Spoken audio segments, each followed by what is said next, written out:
All right, folks, today I wanted to discuss Diablo 4. Now, you know me, I love a bit of ARPG action. I love Path of Exile.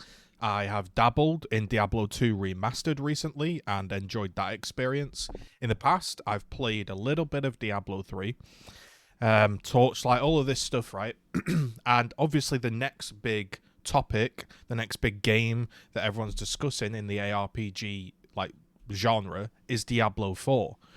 Now, there's been some, shall we say, concern about Diablo 4 for a little while. There's also been a ton of hype. Are we right to be hesitant about Diablo 4? Because at the moment, I'm highly hesitant, and I'm interested to know what you people think, because yes, highly hesitant for a variety of things that I'm going to show you. And I also want to discuss kind of the price point and what exactly you should expect. Now, Diablo 4 is a paid game. Diablo 4 will probably release for $59.99 or £60, something around that era. I don't think it's going to be one of these games that came out many years ago. I remember I could purchase Diablo for like £29 on the day, brand new. So it's going to be a $60 title. It's most likely going to have some form of free updates along the way, seasons and changes and patch notes, and it's also more than likely to have a little bit of DLC. DLC meaning you're paying for it on top. Now, the most recent Diablo game that we've had come out is Diablo Immortal, and we all know what an absolute chronic shitfest that was. Diablo Immortal, if you're unfamiliar, is a mobile game that was sort of arguably one of the most pay-to-win games I've seen in a long time. Effectively, you could pay to go inside of, for want of a better word, like rifts and areas of the maps. You had to have a chance to drop a jewel. The jewel was really rare to drop. You had to get loads of these jewels to upgrade them, etc., etc. TLDR, you spent a shit ton of money to try and get upgrades. Now, for me, what I like in an ARPG game is I like to feel that my character is coming along well. I like to feel like my decisions are having good impact on the character. Like if I choose cooldown reduction, or I choose some form of conversion, or I choose whatever it may be, crit, non-crit, all these kinds of things, I want them to feel impactful. I want to feel impactful when I pick up items, customize my kind of experience to cater to me. If I just want a magic find, or I want to farm a specific item, or I want to do something a little bit different, like I can sit down and play my own version of their game, and someone else can be doing something completely different and having a different goal and focusing on something else.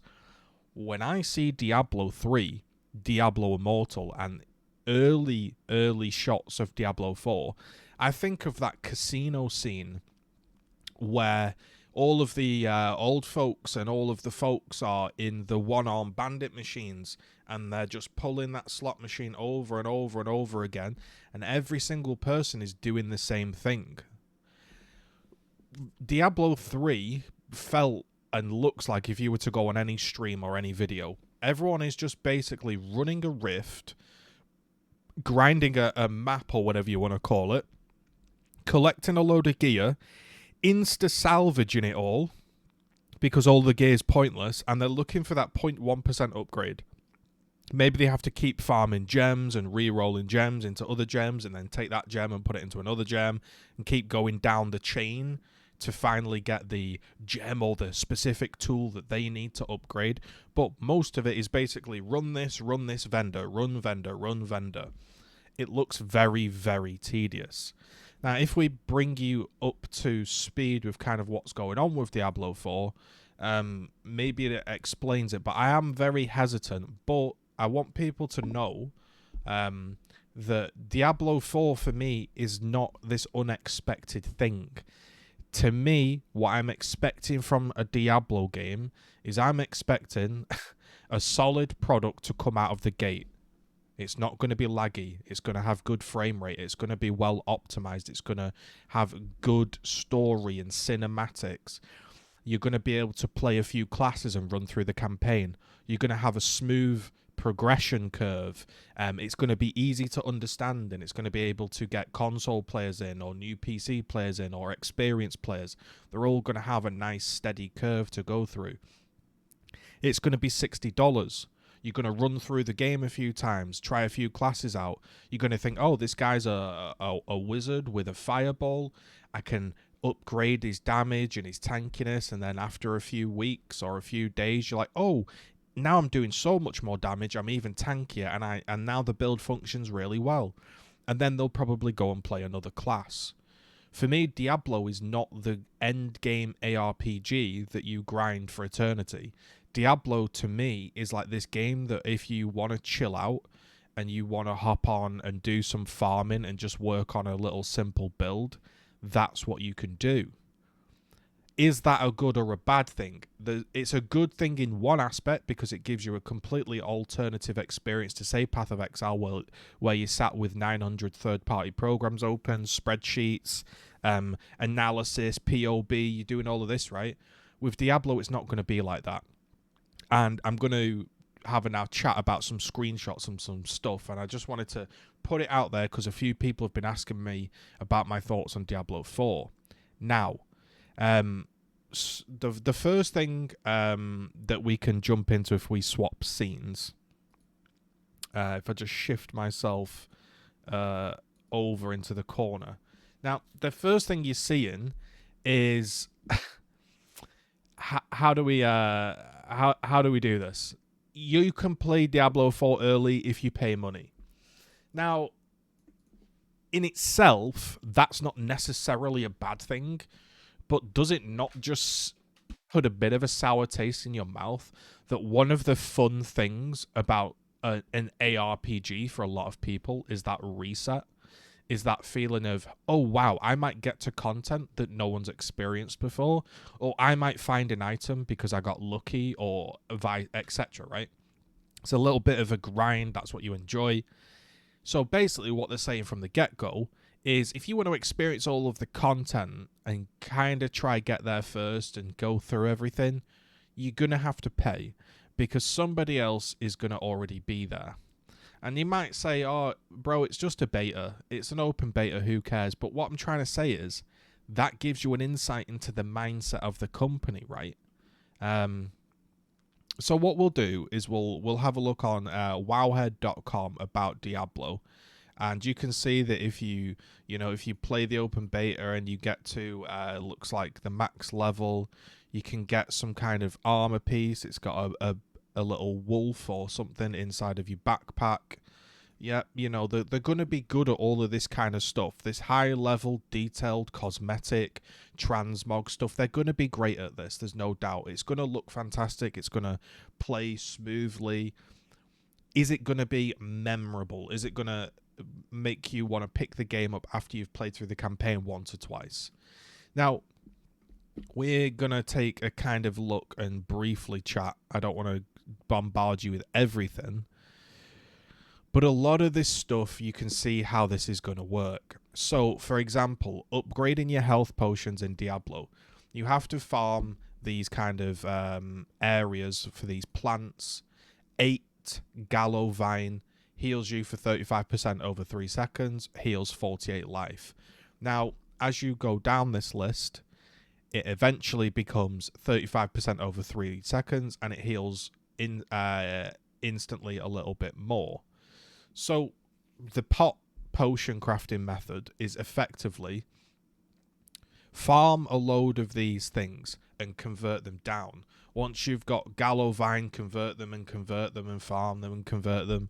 And some of these things, apparently, these Fiend Roses only kind of drop off world bosses. And world bosses aren't there every day because they don't want people to feel like they have to log in and do certain dailies. However, there are kind of daily aspects to Diablo, which is slightly concerning. But the general theme you're going to get here is there's a lot of things that are just mandatory. And for me, an ARPG is like about choice. So realistically, this is the health pot you're going to get, right? You're going to have to farm and go down and down and down. Then you're going to end up with the powerful one that it needs 10 Forgotten Souls, 10 Fiend Drones, 20 Angel Breath, 20 Grave Dust.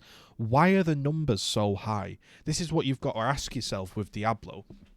Is we've come from the problem of the meme of like, this thing does 20 billion damage and I'm doing 20 trillion damage and yada yada yada. Does it need to have 27 Gallovine and then 27 Redamine and 27 Bite Berry, and like the numbers are just going down and down and down and down, and it's just going to feel a little bit crazy. We've got then elixirs. You know, elixirs all give 3% XP. So if you're actually taking the game remotely seriously, you're going to have to run a elixir at all times, which is fine. But again, it kind of, how do we word it? Eliminates choice, doesn't it? You're going to have to run one for some XP. Refining elixirs. So here we go again. It's like a variety of different things and it's all set in place.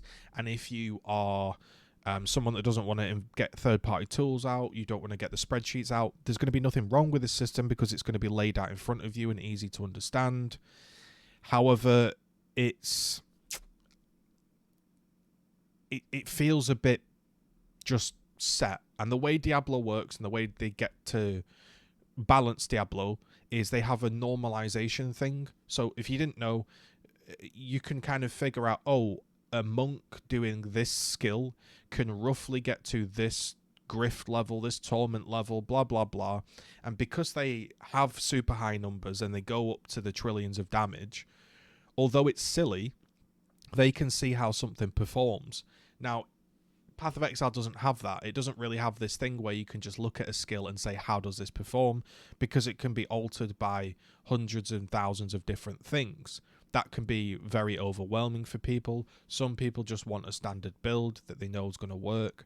The point I'm getting at is because it is so set in motion and so balanced, everything kind of has to be a little bit like this, quite deterministic, quite, I would say, boring. So yes, those are kind of like your crafts.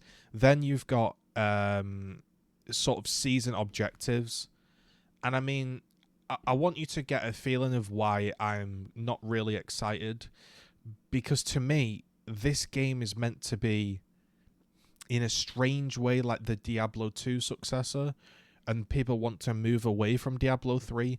It's very clearly not going to remove far away from Diablo 3, because Diablo Immortal came out and it was basically this Diablo 3. And you'll say, yeah, but that's a mobile game, blah, blah, blah. If the developers really wanted to create a game that was very, very different to Diablo 3, they could have used Diablo Immortal as almost a beta testing environment, a PBE environment, to get a load of feedback, but they didn't, because they don't really have any interest in doing that.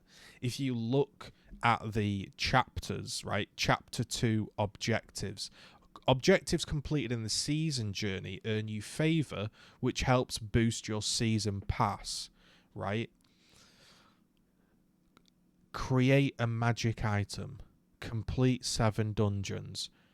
Use the jeweler and craft a gem, right? They look just uninspired, bland and boring, right? They do. That's worrying. When you talk about crafting, I want you to just look at a few of these things, right? An amethyst, crude amethyst, damage over time reduction, shadow resistance. 4% ultimate damage, like ultimate damage resistance. Weapon damage to elites. Thorns, poison resistance. Sapphire, crit damage. Weapon, life on kill. Weapon, lucky hit chance, damage reduction. They're not inspiring choices. They're not gameplay altering choices. It's not like, oh wow, I can convert all my fire to chaos and then do a chaos curse that affects them and then da da da da da. It's not going to be like that. When you look at the UI aspect of the game, the first thing I'm noticing is everything is one slot wide. Now you can argue, okay, that's pretty good, because it doesn't really make sense that after I finished a map or after I've finished an area farming in another ARPG, I have to sort my inventory and play Tetris, and it gets frustrating. But what does this actually mean? This pretty much means to me that you're going to want to pick up most things off the floor and you're going to want to vendor them. And they're trying to make that process as easy as possible, right? Because if you have to pick up all your rares to vendor them, you don't want to Tetris them into the inventory screen. They just want you to pick them up. Here we go, bright coloured jewels with like they're not looking like a dark, gritty, honey looking emerald that's chipped, and it's no, here are your bright coloured triangles, here are your boxes, here are your rares. It doesn't fill you with great hope, right? Again, the jewels themselves look very, very bland. Jeweler can unsocket gems from your gear for a small gold fee. Occultist crafting. We have these kind of things, which the Codex of Power is a separate collection of all legendary aspects that were unlocked by completing a specific dungeon for the first time. So if you go and complete a specific dungeon, you might go ahead and unlock charged bolts, gain 2 extra projectiles, but its mana cost is increased. Unlocked by completing the dungeon Wretch Delve. Okay, well, what's the problem with this? You're just looking for things to moan at. No, I'm saying this game will flow very well. This game will work very well. You'll smoothly progress, but what will happen is you'll ramp up to this point relatively quickly where items become relatively meaningless. You start pulling that one-armed bandit to reforge, revender, cycle down the tree of progression to get the best jewel you need or whatever, and you'll be doing that over and over again. Now, some people will be happy with that and will grind to super high levels. Most people will then think, oh, I'll do another class, right? I've kind of seen how this works. Now, this says all 150. There's 115 of them, and there's a box here, if you can just see below me, that says tick. That isn't tick. That says show my class only. So what this means is there's 115 for every single ability in the game. That's not a lot. You'll also notice it says charged bolts gains 2 extra projectiles. This isn't gain 2 extra projectiles and then you can create your own sort of combination of stuff. No, it's specific for the skill. So if you're playing a charged bolt build, you can just brainlessly go, okay, charged bolt gets 2 extra projectiles, but its mana cost is increased by 5%. You're always going to take that, right? There's going to be no reason why 5 mana cost is detrimental and you wouldn't want 2 extra projectiles. There's nothing to think about. You just slap on everything that you need for charged bolts within reason. That, to me, does not strike me as exciting. It doesn't strike me as, here are some things to show off. There's what you're remembering. This is things that they want to show off. It doesn't really make much sense, does it? You want to show off your best bits. And people are saying, well, they're obviously hiding all of the super endgame content and all of the stuff for the big reveal. But think about it. If you're developing this game and people are throwing the accusation at you that, hey, I think this game's going to be a terrible mobile game. I don't think there's going to be much depth. I don't think you've quite understood what the players want. You would then try to appease them by revealing some information and then saying, by the way, there's more, hang tight. Revealing this kind of stuff does not do anything to set the rocky boat steady. Now, one of the people that came to help this game was Rod Ferguson. Rod Ferguson helped create Gears of War and helped push it and sell it, and he was known as like a really good shipper in the industry. He's great at getting games out and shipping them, and he came across to help Diablo. Now, I want you to know that I hardcore played Gears of War for like 16 years, right? In 16 years, Gears of War had no depth. it just kept the cover system. It never actually added anything. It kept the same old stuff. They made a fancy looking product. It performed well. It ran well. It had some okay moments, but ultimately it did what it said on the tin. They got it out. They sold it. There wasn't much support for it, and that was that. So how does that relate to Rod Ferguson? Well, I'm not trying to be over the top or ridiculous. We know all of this stuff would have happened with or without Rod Ferguson. However, if you've spent 16 years in I'm not going to say a small company like Gears of War because that's ridiculous to say, but somewhere where you have so much impact, how on earth was there no depth added? Because honestly, he wasn't really that interested in that kind of stuff. He just clearly wasn't, because he could have fit anything into the game and put it in there, but he didn't. He was happy to keep it ticking over. All of his questions and answers when I had to do like developer stream reviews was similar. He wouldn't speak on certain things. He was like in the distance. He would be positive, etc. Talk about like the Gears fam in the industry, and that's kind of what he's talking about with Diablo. Oh, the Diablo fam are so great. Let's get them some tattoos. And I just don't think he's going to be in there saying, listen, I don't think this is right. Actually, we want to put this in it or spin it a different way. So that does worry me a little bit that he has kind of become to be involved. So when I think about Diablo and I think about the general like, and I know they've not written this. This is like Diablo 4 news, but it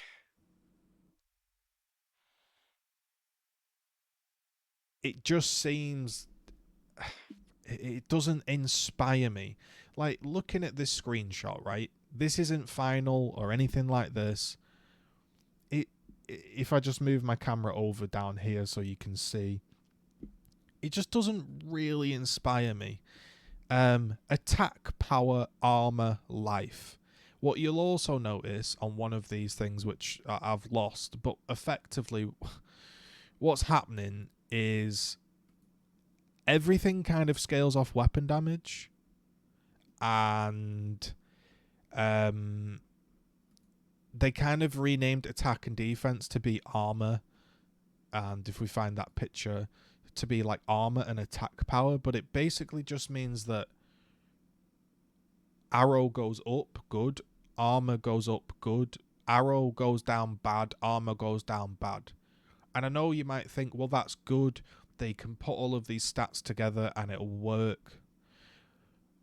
I'm not saying that this game won't be fun and it won't be a success. It obviously will be. But what I'm trying to say is there are people out there that think Harry Potter is a fantastic game because you have to swap to a red spell to break a red shield, and you can combine a few abilities together to form something.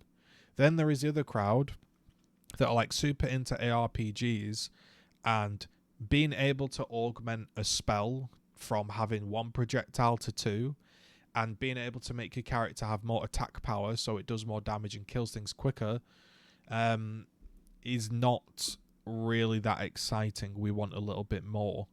It's just going to be get your gear, get your gems in. And if you think I'm kind of been over the top, maybe, but hear this out. There's a system in the game where there's a button where you can salvage all rares, all magic, all uniques, or whatever. Why would that button exist? Now, somebody would tell you, well, it's quality of life. I don't want to have to individually click all of the items across and sell them, such as, say, Path of Exile. That gets annoying after you've done it 1,000 times. Nice, good quality of life, I agree. But what does it really mean? What it really means is, once you get to a certain point, all of those items will always be trash.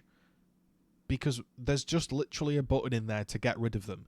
They know that 99% of items are just going to never be looked at and just boom, vendor, get the juice. Boom, vendor, get the juice. Turn the juice into juice 2. Get 5 lots of juice 2 and create juice 3. And then all the way down the chain you end up with juice 20, and you've got them all socketed in, and then you play the build. You're critting more, you're dealing more damage, you've got cooldown reduction, you've got damage reduction, and that's it.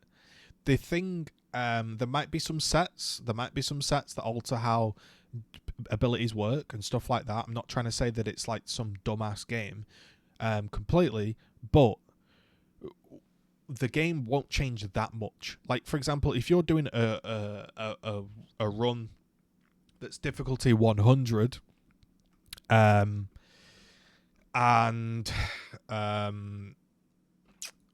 how do we work? How do we work it?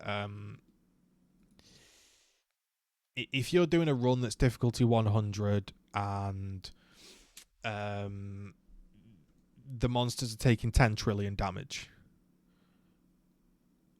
they're just going to have basically a crap ton of damage reduction. So you can't take your low level character in there and fight it with some unique style of fighting. It's just going to be basically, once you've reached a certain attack power and armor power and life power, you can overcome that damage reduction and move forward. Then you'll grind that level for a little bit more and move on to the next one and the next one and the next one. And eventually you'll be farming the highest tier, and you'll do that for a little bit to maybe get a few different roles of the current uniques and sets you've got. And then you might move on to a new class. Then the game will reset and you'll do it all again. I just genuinely am not very excited. There's going to be transmogs. It's going to look good. It's going to play well. It's going to have a great vibe. But is it going to be exciting? You know, the renown system rewards players for active exploration. Discover areas, 2 renown. Unlock waypoints, 10 renown, right? And then renown equals bonus XP plus gold plus a skill point. It's just look at the just look at what's coming out of it. If you think it's going to be anything remotely different, it's not, right? Look at the stats and stuff that's happening. Improves healing, good. Resource generation, improvement, good. Resistance, good. Skill damage, good. Strength, good. Crit chance, increase crit chance, increase dodge chance, increase overpower damage, increase resource regen, increase all resist, increase skill damage, intel. Like, it's just generic dump, basically. Again, I'll play it and I'll enjoy it, and you'll say, what? How can you spend 27 minutes crapping all over Diablo and say you're going to enjoy it? Because I know what it's going to be. I'm going to spend 60 quid. I'm going to run through the campaign and play at my own pace and enjoy it. And I'm going to upgrade some characters, and there might be a certain playstyle that I really enjoy. There might be some fun endgame systems that are way better than Path of Exile. It's going to be more fluid and blah blah blah. There's going to be things that they've stolen from PoE and improved on and stuff like this. There'll be stuff that they've learnt from Diablo Immortal and improved on, and it'll work really really well.